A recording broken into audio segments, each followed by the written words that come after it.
बिहार चुनाव को लेकर सरगर्मियां तेज हैं। पहले चरण के चुनाव के लिए नामांकन खत्म होने के बाद असदुद्दीन ओवैसी की party all India Majlise Ittehadul Muslimeen AIMIM ने उम्मीदवारों की सूची जारी कर दी है। इसमें कुल 25 कैंडिडेट्स के नाम शामिल थे, जिनमें दिग्वंत बाहुबली मोहम्मद शहाबुद्दीन के कभी गढ़ रहे सीवान सीट से ओवैसी ने मोहम्मद कैफ उर्फ बंटी को मैदान में उतारा है। शहाबुद्दीन के करीबी माने जाते रहे हैं मोहम्मद कैफ।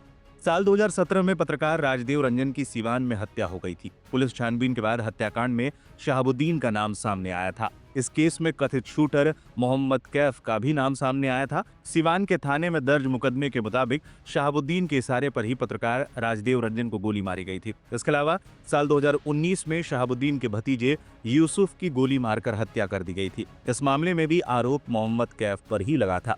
यूसुफ हत्याकांड में सीवान के CGM कोर्ट ने मोहम्मद कैफ सहित अन्य आरोपियों के खिलाफ वारंट जारी किया था। फिलहाल मोहम्मद कैफ जमानत पर जेल से बाहर है। राजदेव हत्याकांड में भी मोहम्मद कैफ बरी हो चुके हैं। सीवान में छोटी ओवैसी कहलाते हैं मोहम्मद कैफ। मोहम्मद कैफ अपने बेहद आक्रामक अंदाज के लिए जाने जाते हैं। शहाबुद्दीन की मौत के बाद से ही कैफ अपनी अलग राजनीतिक पहचान बनाने में जुटे हुए हैं। सोशल मीडिया से लेकर मीडिया तक में अपनी बेबाक बयानों के लिए वो इलाके में छोटे ओवैसी के नाम से भी मशहूर हैं। सीवान सीट पर इस बार दिलचस्प मुकाबला।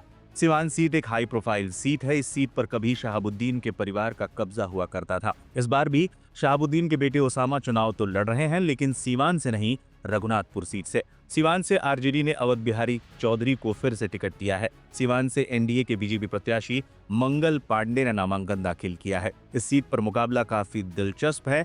PK की जनसुराज ने पहले ही इस सीट से एक मुस्लिम इंतखाब अहमद को खड़ा कर रखा है। साथ ही राजद ने इस सीट से पूर्व विधानसभा अध्यक्ष अवध बिहारी चौधरी को उम्मीदवार बनाया है। साथ ही NDA कोटे में ये सीट BJP के पास गई और BJP ने नीतीश सरकार में मंत्री मंगल पांडे को चुनावी मैदान में उतारा है। यादव और मुस्लिम बहुल इस सीट में RJD का दबदबा रहा है, लेकिन पिछले चुनाव में BJP ने यहाँ तगड़ी फाइट दी थी और अवध बिहारी चौधरी महज 2000 वोटों से चुनाव जीते थे। लेकिन इस बार देखने वाली बात ये होगी कि मोहम्मद कैफ और इंतखाब अहमद मुसलमानों का विश्वास कितना जीत पाते हैं। यदि इन दोनों को मुस्लिम वोट मिला तो अवध बिहारी चौधरी की चुनौती बढ़ जाएगी और मंगल पांडे की राह आसान हो जाएगी। वहीं यदि मुसलमानों का मत राजद के हिस्से गया तो अवध बिहारी और मंगल पांडे में कांटे की टक्कर होगी। AIMIM ने 2 पार्टियों संग बनाया मोर्चा। बिहार विधानसभा चुनाव में AIMIM ने चंद्रशेखर आजाद की आजाद समाज पार्टी और स्वामी प्रसाद मौर्य की अपना जनता पार्टी के साथ मोर्चा बनाया है। इसका नाम ग्रैंड डेमोक्रेटिक अलायंस रखा गया है। तीनों पार्टी मिलकर बिहार में 64 सीटों पर चुनाव लड़ रही हैं। AIMIM 35 सीटों पर, आजाद समाज पार्टी 25 सीटों पर और अपनी जनता पार्टी 4 सीटों पर चुनाव लड़ रही है।